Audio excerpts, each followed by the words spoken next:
Christians.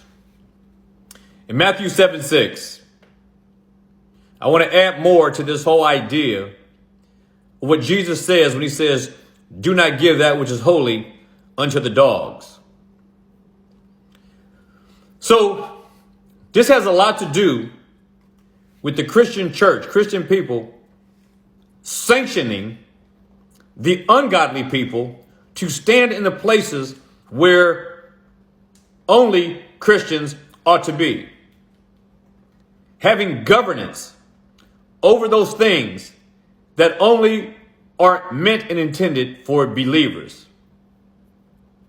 A big example of this is for us to ordain ungodly sinners to have places of leadership in our church, in our churches. This is a big example of what it means to give that which is holy unto the dogs. We have many and a variety of types of people who should never be allowed in places of leadership in our church, and they should never be allowed onto our church rosters as members, not having a willingness to give up their sin, not wanting to acknowledge that they have sinned. And what they have done is they have caused many of us to embrace them as believers, people who are right with God while they live condoning their sin amongst us. I shouldn't have to spell this out. But there are so many people who believe that they are above God's law.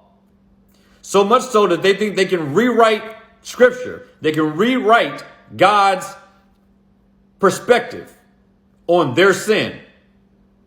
And then somehow even go to the point of legislating it amongst men. That's bad enough.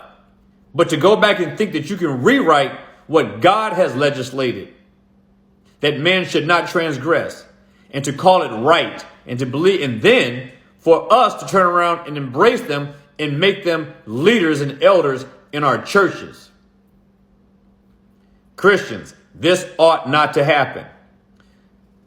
This is also like what I've experienced, what I've seen in churches before, where churches will hire ungodly sinners, people who aren't even Christians, don't pretend to be Christians, to come play musical instruments and they'll come play in their church choirs because they sound good, not because they're believers.